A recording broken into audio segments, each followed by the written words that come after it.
Hi everybody, Bonjour à tous. Aujourd'hui, nous sommes le mardi 20 janvier 2026 et notre cher ami, notre frère, notre grand ami, je ne vais pas le dire, le colonel Larry Wilkerson est avec nous. Bon retour parmi nous, Larry. is here with us. Welcome back, Larry. Welcome to you. Bienvenue et merci d'être en Iran et d'être venu ici. C'est incroyable. Vous savez, je participais parfois à Press TV. Ils m'ont pas contacté depuis longtemps, cependant. Yeah, yeah. I'm using their studio here Oui, oui. because of the connection. J'utilise leur studio ici à cause de la connexion. Internal connection. Comme tu le sais, Internet le réseau access interne, l'accès à Internet, ne fonctionne qu'en interne. Mais se connecter à l'extérieur est difficile quand on n'est pas dans un endroit comme Press TV. For example, Eux, somewhere ils ont like cet Press accès. TV, they have the Les gens access. ordinaires ne l'ont pas. La plupart des gens dans la société ne l'ont pas, à cause de ces manipulations extérieures, comme tu le sais, de ce qui s'est passé la semaine dernière et la semaine d'avant. Larry, laisse-moi commencer par la réalité de ce qui s'est passé ici en Iran. Parce que j'étais en Iran et toi, tu étais aux États-Unis. Because I was in Iran, you were in the United States. We both were witnessing something big happening. Nous étions tous deux témoins de quelque chose de grand qui se produisait, peut-être même d'une guerre éclatant entre les deux pays, ce qui m'inquiétait profondément, car je ne vois rien de bon sortir d'une guerre entre les États-Unis et l'Iran, ni pour qui que ce soit, ni pour les États-Unis, ni pour l'Iran, ni pour la région. Quelle est votre analyse, votre évaluation de ce qui s'est passé et de ce qui se passe en ce moment, compte tenu des politiques envers l'Iran? Il est presque impossible de comprendre quelle est la stratégie, s'il y en a une. If there is any strategy whatsoever in the current U.S. administration's mind. Dans l'esprit de l'administration américaine actuelle, ou plutôt des esprits qui la composent, on voit la puissance de combat, les groupes aéronavals, symbole le plus évident de cette force, faire route vers la région. On constate, du moins en apparence, d'après ce que j'ai entendu, qu'il y a eu des signaux venus de Téhéran, auxquels Washington a répondu par d'autres signaux, laissant entendre qu'il devrait reprendre les discussions. Et cela fait peur, parce que, vous savez, le précédent que nous avons créé en la matière. D'un autre côté, les opérations d'évacuation des non-combattants dans les zones que l'Iran pourrait frapper, comme Hadid ou un autre endroit du même genre, Bahreïn par exemple, ont, à ce que je comprends, cessé, et elles n'ont pas vraiment permis d'évacuer beaucoup de monde. Dans certains cas, il n'y avait pas grand monde à évacuer. Mais à Bahreïn, par exemple, je me serais attendu à ce que le quartier général de la flotte et les installations de soutien autour aient été évacuées.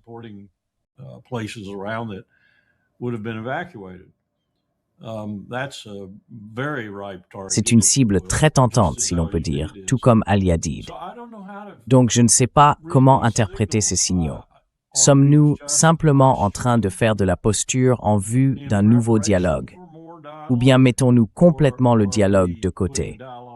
Ou faisons-nous les deux, en utilisant le dialogue comme nous l'avons fait auparavant, pour endormir les Iraniens et leur faire croire que quelque chose de positif va se produire?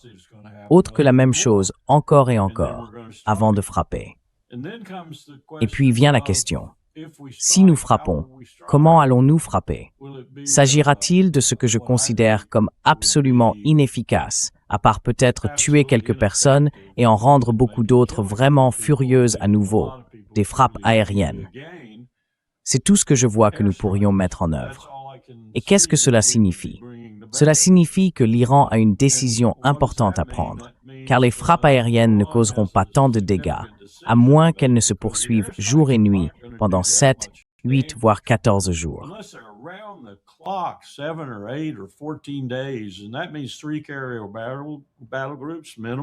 Et cela signifie au minimum 3 groupes aéronavals. Cela implique d'envoyer des escadrons sur les bases aériennes déjà présentes dans la région. Je ne sais pas, Nima. Je ne sais pas comment répondre à ta question. On dirait une bande d'enfants qui jouent. Dans mon esprit, je ne prétends pas savoir ce que Hegseth pense ou fait. Et je ne prétends pas savoir ce que Trump pense ou fait maintenant, car il a été complètement incohérent à propos de l'Iran, allant de déclarer qu'il n'est pas un homme aimant la guerre, à faire ce qu'il a fait auparavant avec les B-2 et la diplomatie qui se déroulait au moment où il a frappé. Peut-être que cela fait partie de sa stratégie, maintenir les Iraniens constamment sur la défensive, sans savoir ce qui va arriver ni quand cela arrivera.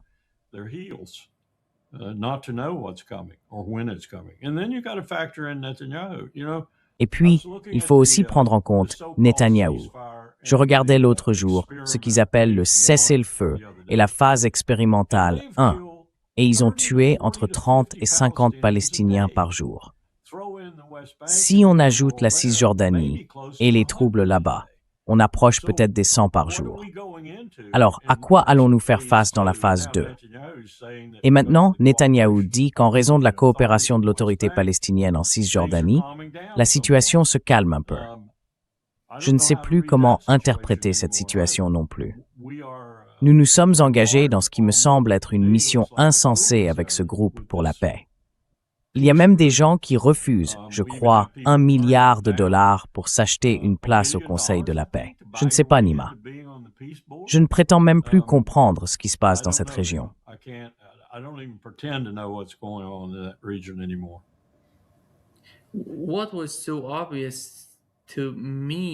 Ce qui m'a paru évident ici en Iran, c'est la manière dont l'administration Trump et les personnes qui tiraient les ficelles en coulisses, qu'il s'agisse des médias traditionnels, des médias alternatifs, de X et tout le reste, semblaient pousser pour ramener le fils de l'ancien Shah d'Iran comme alternative. Ils affirmaient que c'était l'avenir de l'Iran, essayant de convaincre non seulement les Iraniens, mais aussi les États arabes de la région que ce serait également une bonne option pour eux. Mais il ne semble pas que qui que ce soit prêt à y croire. Je suppose que c'est aussi la stratégie de Netanyahou.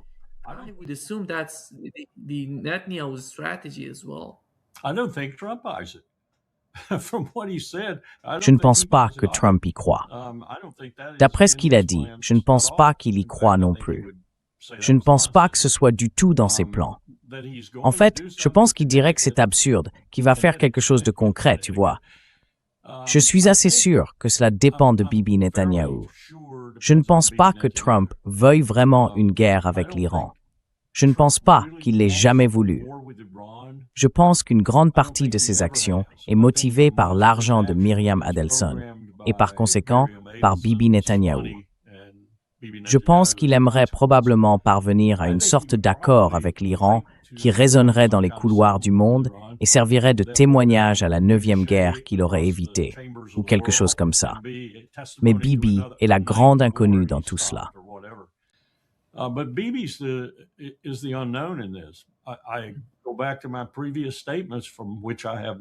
Je reviens à mes déclarations précédentes, dont je ne me suis pas rétracté. Bibi ne se reposera pas tant qu'il n'aura pas attaqué l'Iran de manière significative et provoqué, dans son esprit, un changement de régime, faisant de l'Iran un État vassal d'Israël. Car c'est la seule véritable puissance, si l'on met de côté la Turquie et les autres pays arabes à part l'Égypte, si l'Égypte est un pays arabe, et la Jordanie et d'autres. Si on les écarte, le seul obstacle à ce qu'Israël fasse ce qu'il veut, quand il le veut, aux yeux de Netanyahou, c'est l'Iran. Et il veut qu'il disparaisse. Il veut en faire un État vassal. Il veut en faire un État soumis, ou à défaut, qu'il sombre dans le désastre, qu'il s'effondre, qu'il soit en guerre civile, peu importe. Et je ne pense pas que Trump puisse se détourner de cela.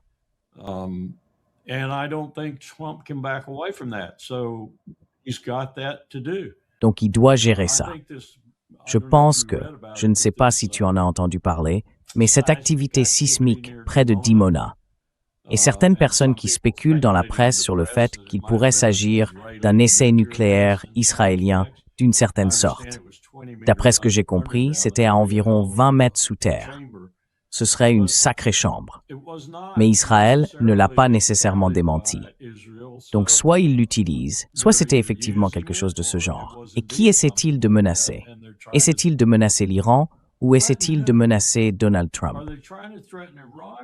Netanyahou utilise-t-il la perspective d'employer des armes nucléaires comme une menace envers Donald Trump? Du genre, si tu ne le fais pas, j'utiliserai une arme nucléaire.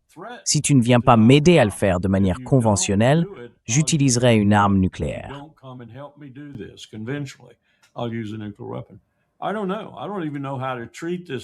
Je ne sais pas. Je ne sais même pas comment aborder cette histoire à propos du Negev. C'était quoi? 2 KT ou pas 2 KT, ou bien un 2 sur l'échelle de Richter, ou peu importe quel événement sismique dans le Negev. C'était un moment très mal choisi, si l'on veut. Je veux dire, les Israéliens étaient à Dimona. Ils faisaient des choses à Dimona. Et tout à coup, cela se produit. Je ne sais pas. Je ne sais pas. Mais je ne mettrai pas ça au-dessus de Netanyahou. On m'a dit qu'auparavant, la raison pour laquelle il avait poussé Trump à faire ce qu'il a fait concernant les sites d'armes nucléaires en Iran et d'autres choses que nous avons faites, comme aider Israël à mener ses frappes aériennes. La raison pour laquelle il avait accepté de le faire, c'est que Netanyahou avait menacé d'utiliser une arme nucléaire s'il ne le faisait pas.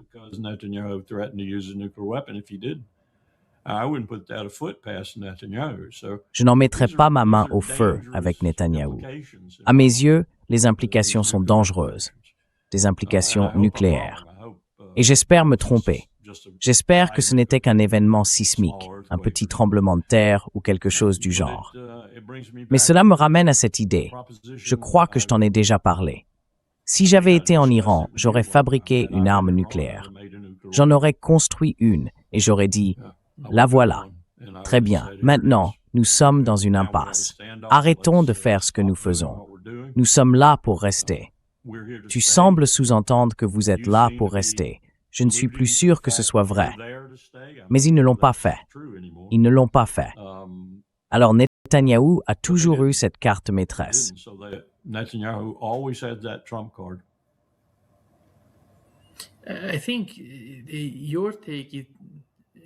Je pense que ton point de vue est logique, parce que Netanyahou veut vraiment influencer Donald Trump.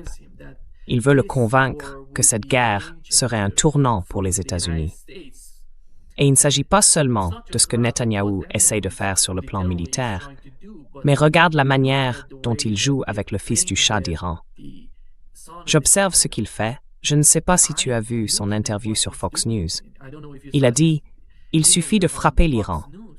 Peu importe que ce soit Israël ou les États-Unis, il faut juste le faire. » Tout tourne autour de la création de nouvelles guerres, Larry. Il s'agit de déclencher une nouvelle guerre.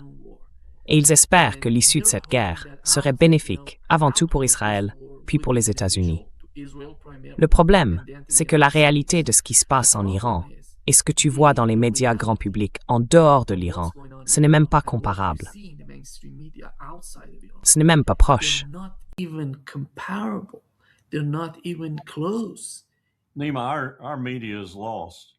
Nima, nos médias sont perdus. Aux États-Unis, nos médias sont perdus. Ils sont soit des partisans inconditionnels, parfois sans même s'en rendre compte, du gouvernement, et ils reprennent sa ligne comme s'ils étaient eux-mêmes des escrocs, soit complètement déconnectés. Et ils le sont, comme nous en avons déjà parlé, complètement déconnectés parce qu'ils n'ont plus de rubriques internationales. Ils n'ont plus de correspondants sur le terrain. Ce matin, j'ai trouvé intéressant de voir un article dans l'édition en ligne du New York Times sur le Venezuela, écrit par quelqu'un qui connaît réellement le pays et y a vécu. Ils l'ont trouvé, je crois qu'il est russe, mais il a beaucoup voyagé au Venezuela. Il a donc écrit un article pour le Times ce matin.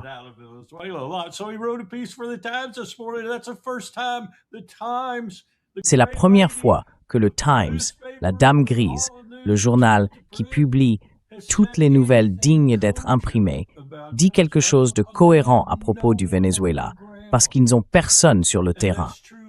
Et c'est vrai pour pratiquement toutes les sources médiatiques en Amérique. Donc, ils ne savent pas ce qui se passe. Que font-ils? Ils reprennent les informations de la CIA, du gouvernement, de n'importe quel porte-parole qui sort et leur raconte l'histoire, et ils l'impriment telle quelle. Nous n'avons donc pas de médias dans ce pays. Nous n'avons rien en matière de médias, à part ce que vous faites maintenant, ce que font les podcasts et les médias alternatifs. Et c'est pour cela que ça prend de l'ampleur et que cela leur prend des parts d'audience, aussi bien dans l'audiovisuel que dans la presse écrite. Mais c'est une sacrée situation pour une démocratie, prétendument une démocratie, qui n'a plus de journaux.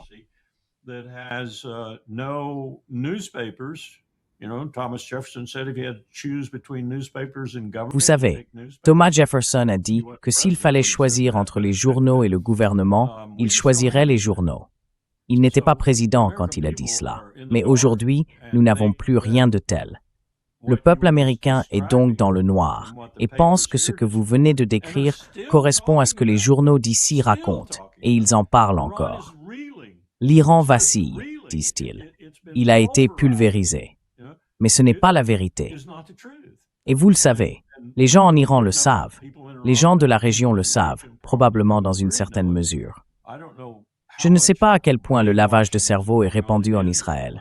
Je sais que Netanyahou est un professionnel du lavage de cerveau, mais la situation n'est pas réelle. Maintenant, parlons de Donald Trump. Donald Trump convoite le Groenland. Il convoite le Mexique. Il convoite le Canada.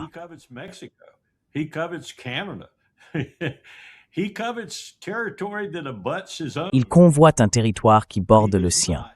Il ne convoite pas l'Asie du Sud-Ouest.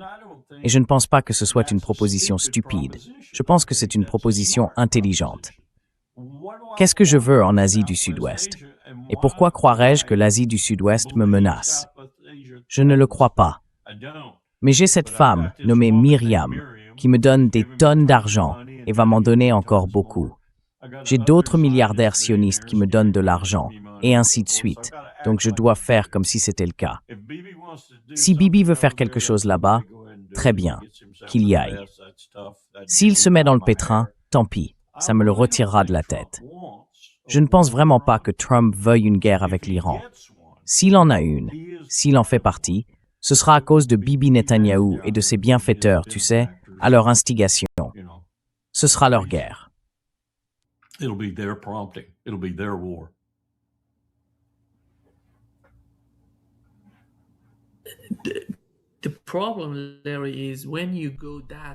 Le problème, Larry, c'est que lorsque tu vas aussi loin avec la propagande contre l'Iran, en préparant le terrain pour une nouvelle guerre, c'est extrêmement dangereux. Car n'importe qui dans l'administration Netanyahou pourrait prendre une décision, faire quelque chose de stupide, et tout pourrait dégénérer.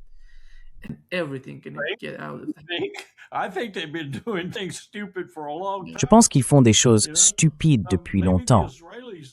Peut-être que les Israéliens, la majorité d'entre eux, d'après les sondages que je vois, la plupart des Israéliens restés en Israël, les Israéliens juifs restés en Israël, ne se bouchent même plus le nez et approuvent simplement ce qu'il fait. Ils sont pour à 100%. Ils veulent qu'il aille jusqu'au bout, qu'il élimine jusqu'au dernier Palestinien ou qu'il les envoie au Soudan, au Somaliland ou ailleurs. Ils le soutiennent encore pleinement dans ce qu'il fait. Ils ne l'aiment pas forcément en tant qu'individu. Ces sondages-là sont différents, mais ils le soutiennent totalement pour ce qu'il fait. Vous savez, je pourrais dire quelque chose de vraiment choquant, et on me traiterait d'antisémite, mais ils méritent tout ce qui leur arrive, parce qu'ils le veulent. Ils veulent les tueries. Ils veulent le bain de sang.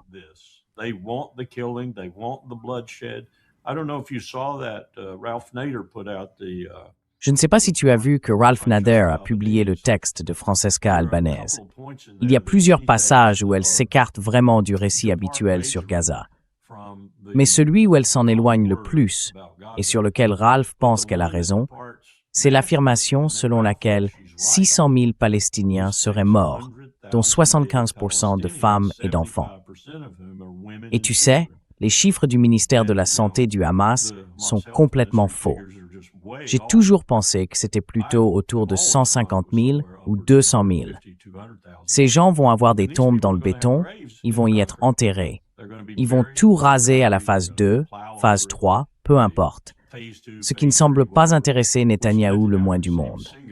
Gaza va devenir une autre partie d'Israël, avec tous ces morts sous 6 mètres de béton. Et Donald Trump va déclarer que c'est encore une guerre dans laquelle il a négocié la paix.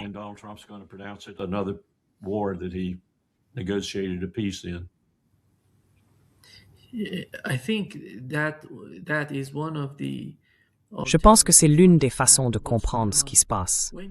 Vous savez, la propagande, ce qui se joue entre les États-Unis et l'Iran, entre l'Iran et Israël, et maintenant entre l'Iran et tous ces États arabes, avec la Turquie, d'une certaine manière, impliquée. La Turquie, comme vous le savez, fait face à d'énormes problèmes et difficultés en Syrie, avec ses combattants de l'État islamique libérés des prisons. Cela déstabilise profondément toute la région, ce genre d'activité qui se produit. Aujourd'hui, Erdogan a déclaré « Nous soutenons nos frères et sœurs en Iran contre cette sédition soutenue par Israël ». Nous savons qu'il existe une différence entre l'Iran et la Turquie concernant la situation à Gaza. Mais la Turquie, d'un autre côté, comprend la situation, les difficultés auxquelles elle est confrontée en Syrie. C'est une région très complexe, Larry, à cause de la Syrie. La Syrie est devenue, à mon avis, la bombe nucléaire de lance à Batou.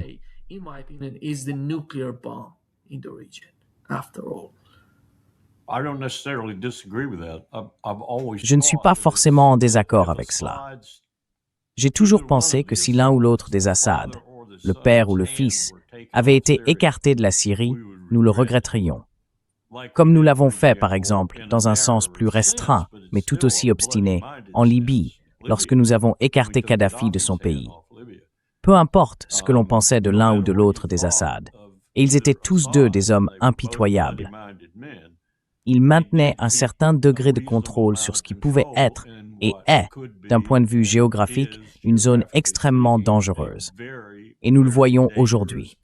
Nous voyons ce qui se passe après leur départ, l'euphorie parmi les Syriens, le retour de la diaspora, pour ainsi dire, vers la Syrie.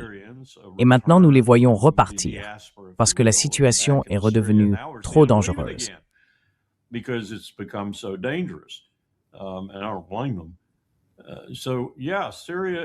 je ne leur en veux pas.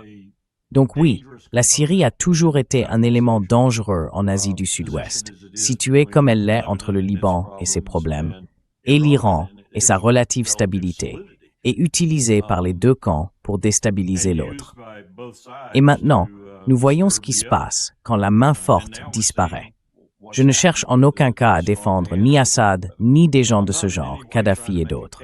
Mais si l'on n'a pas de meilleur plan pour ce qui va se passer après la suppression de ce type de régime, pensez à Tito en Yougoslavie, par exemple, et à ce qui est arrivé à la Yougoslavie après la fin de la guerre froide, quand les freins ont sauté et que Milosevic est arrivé.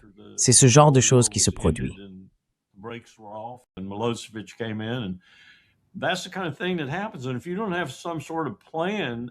Et si vous n'avez pas une sorte de plan en avançant, une sorte de stratégie pour gérer cela, alors pourquoi êtes-vous même là-dedans à vous y embourber comme nous le faisons tout le temps, 24 heures sur 24, 7 jours sur 7?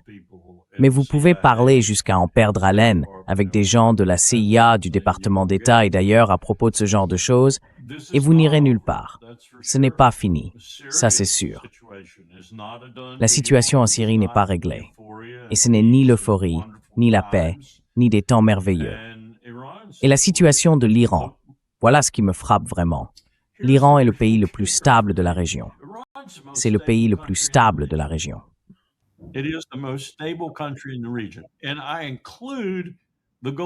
Et j'inclus les États du Golfe là-dedans. L'Iran est tout autant une démocratie que les États-Unis. Il a peut-être une approche différente, mais il possède un parlement, et ce parlement détient un réel pouvoir. Ses membres sont élus. Il comporte autant d'éléments démocratiques que les États-Unis. Donc il est absurde de le qualifier d'État bureaucratique, au sens où il n'y aurait aucune démocratie et où tout serait imposé. Vous avez donc ici 90 millions de personnes dans un pays stable, avec un gouvernement qui fonctionne raisonnablement bien et qui présente de nombreux aspects démocratiques, et vous essayez de le renverser.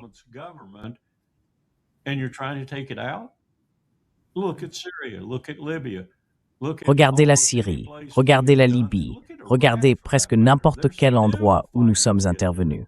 Regardez l'Irak d'ailleurs. Ils se battent encore pour remettre de l'ordre. Pourquoi voudriez-vous aller faire la guerre à l'Iran? C'est insensé. C'est insensé. Et je pense que Trump le sent. Je sais que je lui accorde un mérite que beaucoup refusent de lui accorder aujourd'hui. Une multitude de gens refusent de le faire. Mais je ne pense pas qu'il veuille une guerre avec l'Iran. Je pense que c'est Bibi qui veut une guerre avec l'Iran. Et je pense que Trump a autour de lui des influenceurs fortunés qui le maintiennent lié à Bibi. Je crois qu'il préférerait ne pas l'être.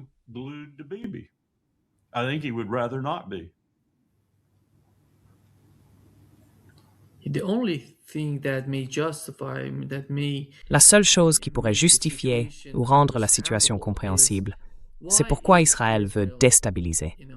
Tu sais, la Libye sous Kadhafi n'était pas si radicale, non?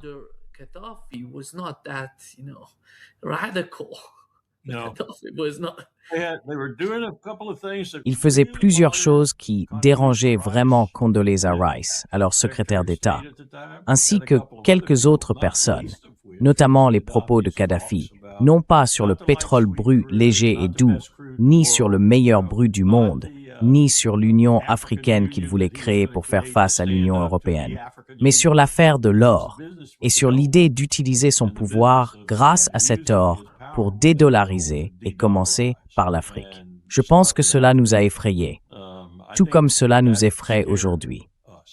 Et d'après une conversation que j'ai eue hier avec une personne qui je crois est bien placée pour le savoir, Lou était de retour dans le mouvement de dédollarisation avec les BRICS. C'est le principal BRIC, si l'on peut dire. Et on m'a dit qu'il s'en était retiré à cause des menaces que nous avions faites contre lui ou à son encontre, et qu'il y est de nouveau impliqué maintenant.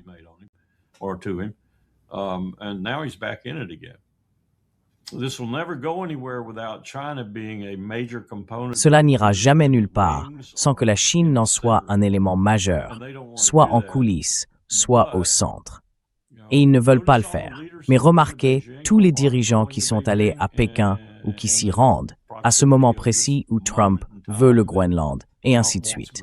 Il n'y a pas de meilleur indicateur de qui est la première puissance mondiale que cette nuée de dirigeants se rendant à Pékin pour rendre hommage à Xi Jinping et voir ce qu'ils peuvent négocier avec lui, car ils voient bien ce qui est en train de se passer. L'Empire n'est plus le centre économique, la Mecque qu'il était autrefois. Et bien que nous ayons encore beaucoup de pouvoir dans le monde économique, et que nous puissions encore exercer une forte pression avec nos sanctions et autres moyens, la Chine est aujourd'hui le véritable pays de référence dans le monde, la véritable puissance économique en pleine croissance.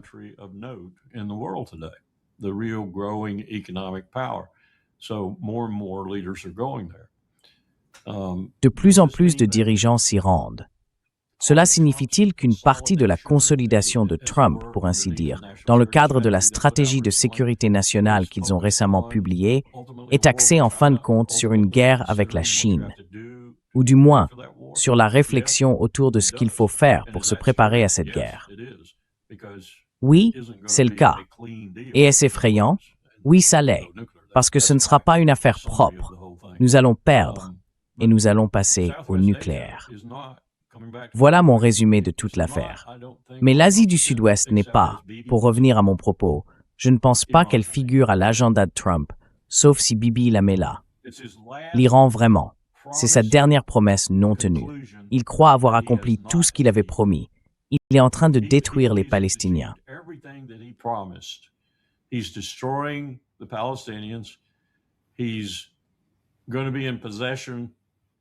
Il va, pour ainsi dire, être en possession de Gaza, et d'une manière qu'il estime pouvoir gérer. Il va avoir la Cisjordanie, il va avoir une part importante de la Syrie, et pourrait, dans ce chaos, agrandir cette part au nom, soi-disant, du maintien de la paix en Syrie. Il rendra la situation moins pacifique. Il obtient tout ce qu'il veut, pense-t-il. La dernière chose qu'il doit encore obtenir avant de partir, et incidemment, probablement pour se préserver personnellement et politiquement, c'est l'Iran. Mais il ne peut pas le faire. Je pense qu'il en est conscient, sauf en recourant à l'arme nucléaire. Et je ne suis pas sûr de ce que ça signifierait pour Israël, mais il ne peut pas le faire sans les États-Unis.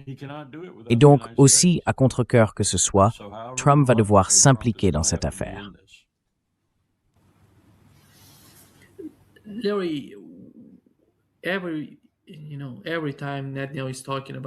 Chaque fois que Netanyahou parle de l'ennemi d'Israël, il dit que l'islam radical est l'ennemi d'Israël. Mais voyez-vous, en Libye et en Syrie, on remplace les gouvernements par des groupes radicaux. Pour la plupart, les groupes les plus extrêmes que l'on puisse trouver sur Terre en ce moment en Syrie. Et une question vient à l'esprit. Existe-t-il un accord secret entre Netanyahou et ces groupes? Netanyahou les crée-t-il ou les soutient-il d'une manière ou d'une autre? Quels sont les liens entre Israël et ces gens qui font qu'Israël les préfère à un gouvernement responsable, qui souhaite que toutes ces différentes ethnies vivent ensemble dans la ville? Par exemple, en Syrie, nous savons quelles étaient les conditions avant la chute d'Assad. Il y avait des chrétiens, des musulmans, des druzes. Tous vivaient ensemble. Et aujourd'hui, on voit une situation désespérée en Syrie. En Libye aussi, c'est la même chose.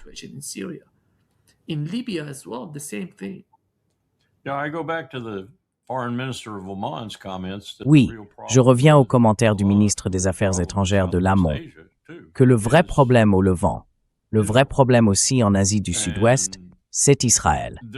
Et je n'ai aucun doute dans mon esprit que si Netanyahou pensait que la situation devenait incontrôlable, il pourrait entrer en Syrie par voie terrestre. Il n'a pas besoin de prendre l'avion pour aller en Syrie. Il y est déjà. Je n'ai aucun doute que si la situation lui permettait de présenter la Syrie comme une menace dangereuse, il serait à Damas et les chars seraient avec lui. Est-ce que cela fait partie de son plan? Est-ce que c'est en partie la raison pour laquelle nous voyons à nouveau cette déstabilisation de la Syrie? C'est possible. Je ne mets rien hors de sa portée à Bibi. Je ne lui mets rien hors de portée. Il ne sera pas satisfait tant que la Syrie ne sera pas plus ou moins neutralisée comme menace potentielle pour Israël, ou en combinaison avec d'autres pour constituer une menace, et tant que le régime iranien ne sera pas renversé.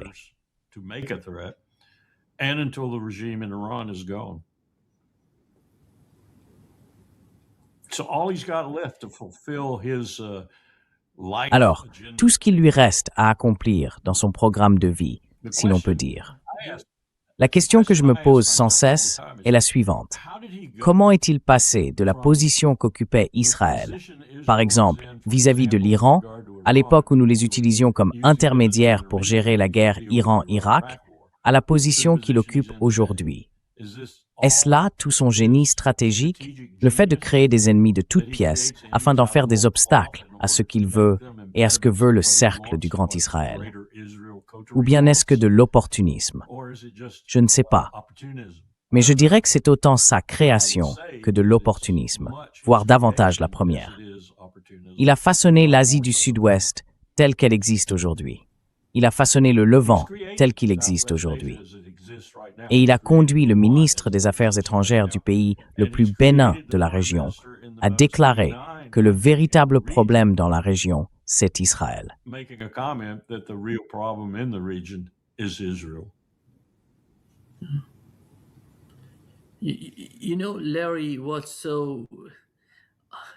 Tu sais, Larry, c'est incroyable quand on y pense. Ils essayent de présenter Zarif comme un traître à l'Iran. Je ne sais pas si tu as entendu les rumeurs qu'ils font circuler. Zarif aurait soi-disant parlé avec le fils de l'ancien Shah d'Iran, préparant tout, transmettant le message à l'ex-président Rouhani. Le niveau auquel ils vont pour salir Javad Zarif est incroyable. C'est hors norme. Il me semble qu'ils veulent faire croire qu'il y a des fractures au sein du gouvernement ici en Iran. Et ils ne comprennent tout simplement pas.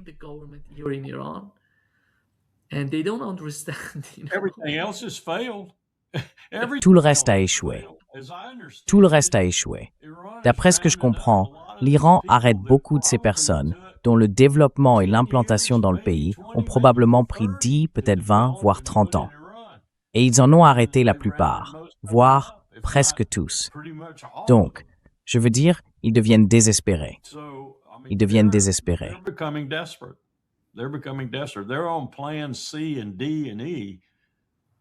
Ils en sont au plan C, D et E. Larry, il y a eu une réunion. Les États-Unis, sous l'administration Trump, ne se soucient pas beaucoup du Conseil de sécurité de l'ONU et ils ont tenu une session consacrée à l'Iran et à la situation là-bas. L'administration Trump a invité 2 de ces figures de l'opposition installées aux États-Unis. Il semble qu'elles aient quitté l'Iran depuis plus de 20 ans. Et elles essaient de prétendre qu'elles savent ce qui se passe au sein de la société iranienne. Et Mike Walsh condamnait d'une certaine manière la situation.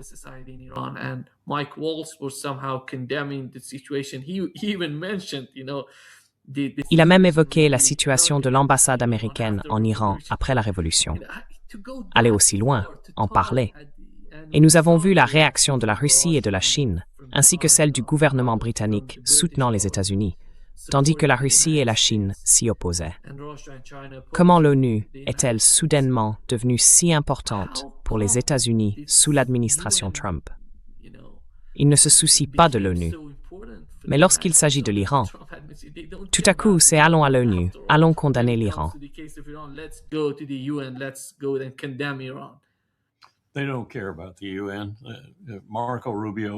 Ils se moquent de l'ONU. Marco Rubio n'en a rien à faire de l'ONU. Les États-Unis, en réalité, ne se soucient plus beaucoup de l'ONU depuis un certain temps, car elle n'est plus aussi malléable. Guterres est assurément notre homme et a transformé l'ONU en une organisation qui, par exemple, a effectivement reconnu l'opération criminelle en cours à Gaza en ce moment, l'a reconnue et lui a donné un vernis de résolution du Conseil de sécurité de l'ONU. Mais ils se moquent de l'ONU. Ils s'en servent pour fustiger des gens et pour se disputer avec les Russes et les Chinois. C'est ce qu'elle est devenue aujourd'hui. Ce qui est intéressant, c'est que si l'on connaît un peu l'histoire de l'ONU et les débats qui s'y tiennent, ceux-ci comptent probablement parmi les plus percutants en termes de débats que j'ai jamais entendus.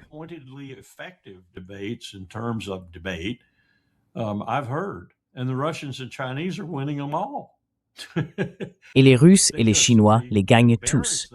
Ils ridiculisent complètement quiconque comprend ce dont il est question au Conseil de sécurité ou en marge, parce que les Russes et les Chinois ont raison. Et ils abordent la question, surtout les Chinois, mais les Russes aussi de temps en temps, selon la conception originale de ce que l'ONU est censée faire. Ils ont donc pris la place que, du moins à certaines époques, les États-Unis occupaient autrefois, celle de dire « nous vous avons créé et nous sommes vos meilleurs amis ». Désormais, on voit la Chine et la Russie devenir les meilleurs amis de l'ONU. Est-ce une question de commodité, une question d'arguments formulés en leur faveur?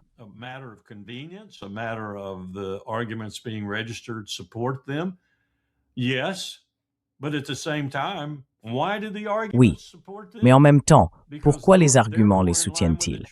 Parce qu'ils sont plus en accord avec la Charte que les États-Unis. Les États-Unis pourraient tout aussi bien prendre la Charte des Nations Unies et la piétiner. C'est comme le Groenland? Non, je n'en ai pas besoin. Ah, en fait, si, j'en ai besoin. Pensez un instant à Kofi Annan, par exemple. J'y reviens parce que je le connaissais assez bien. Pensez à Kofi Annan et à ce qu'il dirait en ce moment des déclarations de Trump sur le Groenland ou de la situation au Venezuela et de ce que nous y avons fait. Je veux dire, c'est l'homme qui a qualifié l'invasion de l'Irak en 2003 de guerre illégale. Au moins, il avait du cran à cet égard. At least he had some cojones in that regard. The UN's feckless now. L'ONU est inefficace maintenant, inefficace. Mais c'est encore un lieu qui, comme je l'ai dit, montre que l'autre camp a désormais les arguments. Et ces arguments sont en accord avec ce que l'ONU est censée représenter. Regardez le Venezuela, par exemple. C'est une guerre illégale. C'est une guerre illégale. Je veux dire, Kofi deviendrait fou à ce sujet. Une guerre. Est-ce une guerre? Eh bien, on utilise la force militaire et on tue des gens. Et Trump n'arrêtait pas d'en parler. Vous savez, qu'est-ce qu'une guerre et qu'est-ce qui ne l'est pas? On tue des gens. On utilise l'armée. C'est au moins une action militaire. Et c'était aussi inconstitutionnel parce qu'il n'y avait aucune autorisation du Congrès pour le faire. Nous sommes désormais un État sans loi sur le plan international et nous sommes en train de devenir rapidement un État sans loi sur le plan intérieur. Demandez à certaines de ces personnes au Minnesota et en Oregon et elles vous diront que c'est un État sans loi.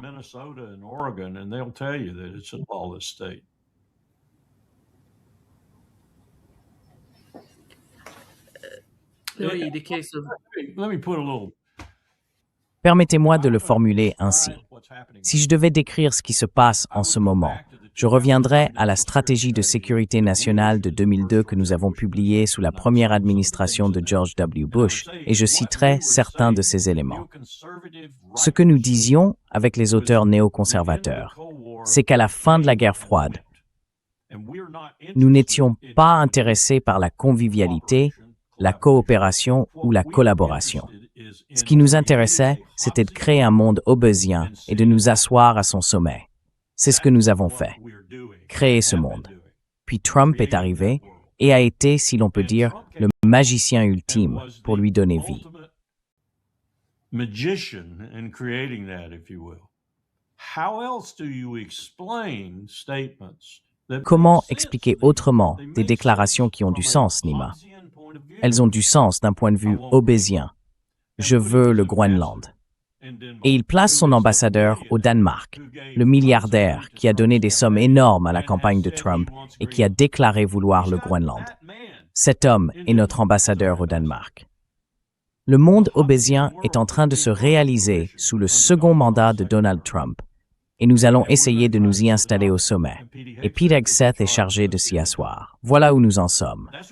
Quiconque pense que nous sommes encore les États-Unis de 1991 ou 92 se trompe lourdement. Nous sommes un pays différent. We are a different country.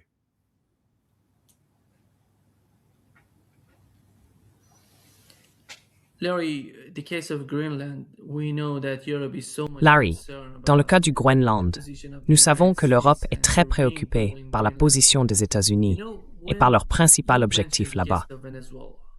Tu sais, quand tu as mentionné le Venezuela, le président vénézuélien Maduro était prêt à coopérer, à conclure un accord avec les États-Unis, quoi qu'il veuille faire. Il a dit « je suis prêt à le faire ». Mais l'administration Trump a décidé de l'enlever. Ensuite, le vice-président a pris le pouvoir, devenant le président du Venezuela. Et tu ne vois rien de tout cela. Aucun changement radical au Venezuela, finalement, ni dans le gouvernement, ni beaucoup dans la société non plus. No, not in the government, not that much in the society. I would say that the society becoming more. Je dirais que la société devient plus chaviste, si on peut dire les choses ainsi. Mais en ce qui concerne le Groenland, le Danemark dit « Nous sommes prêts à coopérer ». Qu'est-ce que cela signifie? Et l'Europe est prête à coopérer avec les États-Unis dans leur ensemble. Même Macron. Je ne sais pas si vous avez vu les messages que Macron a envoyés à Donald Trump, disant, dans le cas de l'Iran, « Nous sommes tous prêts à attaquer l'Iran. » Mais parlons du Venezuela. Ignorons ce cas. Parlons du Groenland et coopérons d'une manière ou d'une autre. Élaborons une nouvelle position sur le Groenland de la part des États-Unis. Comment voyez-vous tout cela? Et comment trouvez-vous l'Europe dans ce cas? And how do you find Europe in this case? In this Hobbesian world that I just described briefly, there will be Dans ce no monde alliance. hobbesien que je viens de décrire brièvement, There will be no alliance. il n'y aura aucune alliance. You want to get rid of the Aucune. NATO alliance? Vous voulez vous débarrasser de l'alliance de l'OTAN? L'Ukraine ne l'a pas encore fait assez efficacement. Faisons-le avec le Groenland. Cela mettra fin à l'alliance de l'OTAN. Cela la réduira en lambeaux. Ils ne sauront plus quoi faire.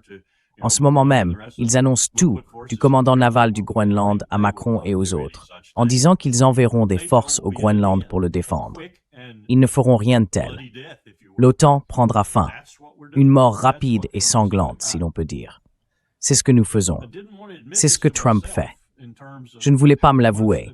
Quant à l'ampleur du changement entre George H.W. Bush, Bill Clinton et ensuite toute la lignée des présidents jusqu'à l'actuel. And on through a line of presidents up to the current one.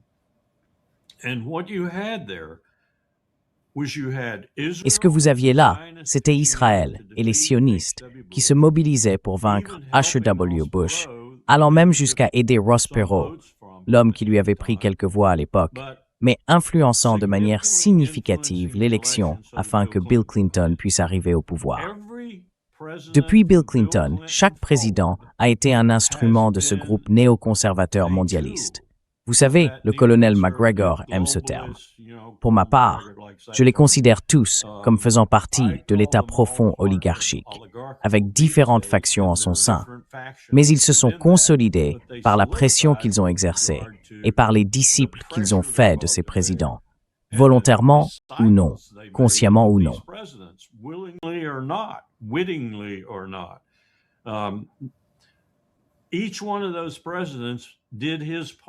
Chacun de ces présidents a contribué à créer non seulement un environnement obésien sur le plan intérieur, le Patriot Act en a été, si l'on veut, la première étape, mais aussi à façonner le monde obésien que Donald Trump allait hériter, pour ainsi dire, et dont il allait devenir l'architecte ultime. Désormais, toutes les contraintes ont disparu. Tout ce que vous pouvez faire, et en gros, cela signifie, comme Mearsheimer l'a bien dit, tout ce que vous pouvez faire pour accroître votre propre pouvoir est bon. Tout ce que vous pouvez faire pour diminuer le pouvoir de vos ennemis potentiels, ou même de vos alliés, pensez ici à l'économie, est bon. Et tout ce que vous faites qui renforce le pouvoir de vos ennemis potentiels est mauvais. Il faut donc gérer cela à part. Et on le fait, vous savez, en effectuant des voyages périodiques, en parlant de tarifs douaniers. Enes Munnar Sedarak Routing.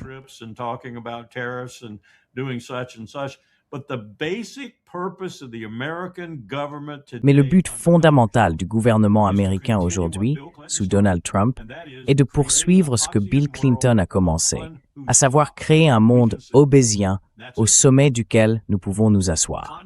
Voilà tout. Un empire continental avec une composante maritime en déclin. Et on ne bâtit pas un plus grand empire continental en acquérant des actifs à l'étranger. On acquiert des actifs proches qui peuvent même être considérés comme faisant partie de son empire. Le Groenland, le Mexique, le Canada, l'Amérique du Sud à terme. On consolide l'hémisphère, et cela devient son bastion dans ce monde obésien. C'est en réalité assez élégant quand on y pense. Je ne veux pas attribuer d'élégance à Donald Trump, mais il faut se rappeler, je dois me rappeler, qu'il y a beaucoup de milliardaires derrière lui, et ils ne sont pas tous citoyens américains.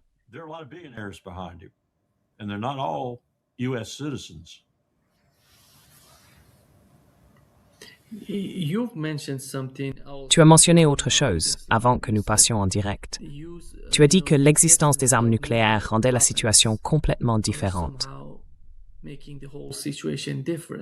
Oui. Quel est ton point de vue là-dessus? Mon propos est le suivant. Lorsqu'une personne soutient un argument, comme je viens de le faire, et comme d'autres l'ont fait de manière bien plus éloquente et détaillée, tous les exemples impériaux qu'elle évoque, en particulier les historiens, diront « Eh bien, regardez, la Chine a fait ceci, la Russie a fait cela, la France, l'Espagne et la Grande-Bretagne ont fait ceci, et la Chine et la Russie existent toujours. Mais la France, la Grande-Bretagne et l'Espagne n'ont plus d'empire. Par conséquent, il faut être comme la France, la Russie et la Chine pour maintenir un empire. » Tous ces arguments sont tirés de l'histoire, des empires passés.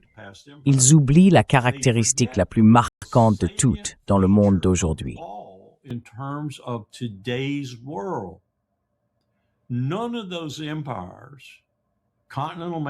Aucun de ces empires, continental, maritime ou une combinaison des deux, ne possédait d'armes nucléaires. Aucun. Nous, si. Et si tu veux dire que la Chine est en train de bâtir un empire, c'est vrai. Et la Russie a un empire. Il est bien plus réduit qu'il ne l'était pendant la guerre froide, mais cela reste un empire. Elle en a un aussi. L'Inde a-t-elle un empire? Le Pakistan a-t-il un empire? Pas vraiment, selon la définition du terme, mais il possède des armes nucléaires. Il y a des armes nucléaires dans le monde. C'est ça, mon point. Cela change tout. Tout ce projet de construire un monde obésien, Nima, pourrait être une stratégie solide si elle est bien mise en œuvre, mais c'est extrêmement dangereux à cause des armes nucléaires.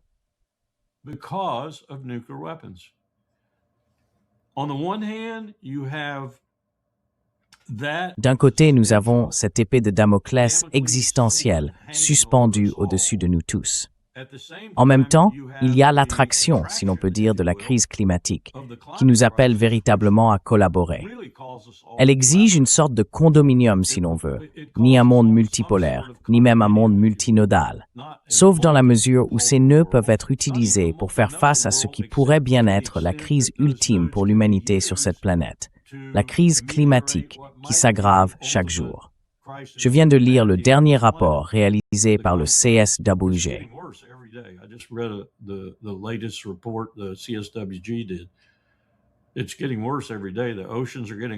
Cela empire chaque jour. Les océans se réchauffent. Nous subissons de plus en plus de catastrophes à plusieurs milliards de dollars, et ainsi de suite. Donc, ces deux réalités coexistent aujourd'hui, les armes nucléaires et cette tentative de construire un monde obésien en y plaçant un empire au sommet, alors même qu'il existe un besoin urgent, presque désespéré, de collaboration, surtout entre puissances égales ou quasi égales, afin d'atténuer, puis, espérons-le, de vaincre ce qui nous attend sur la route d'une planète devenue invivable. Ce n'est pas que cela ne se soit jamais produit auparavant. Le registre géologique est assez clair à ce sujet. Nous ne le savons simplement pas.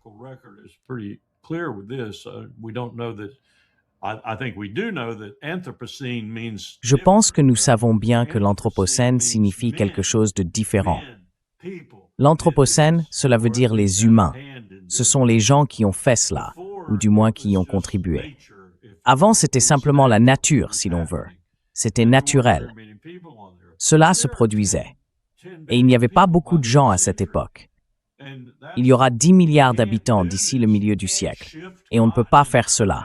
On ne peut pas déplacer des continents, provoquer la montée des mers, et ainsi de suite, sans énormément de morts. Nous avons donc cette coïncidence d'une menace nucléaire à court terme qui s'aggrave et d'un pays qui veut rendre le monde terriblement, terriblement chaotique et dominer ce chaos, alors qu'en même temps, il est nécessaire que tout le monde travaille ensemble pour nous sauver tous.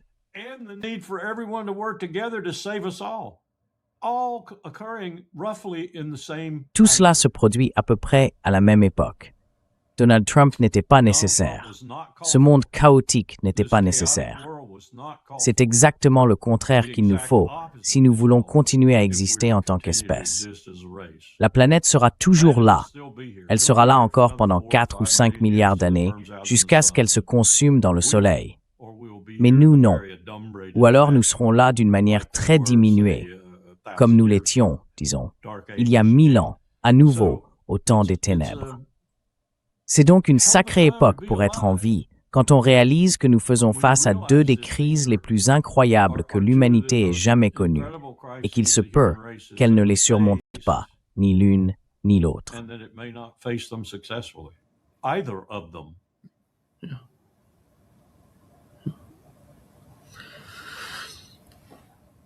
Oui, merci beaucoup, Larry, d'être avec nous aujourd'hui. Un grand plaisir, comme toujours. Reste en sécurité, bien sûr. Tu sais, ces agents du Mossad sont toujours dans les parages. Je parie, au moins quelques-uns d'entre eux. Merci, Larry. À bientôt. Au revoir. Prends soin de toi.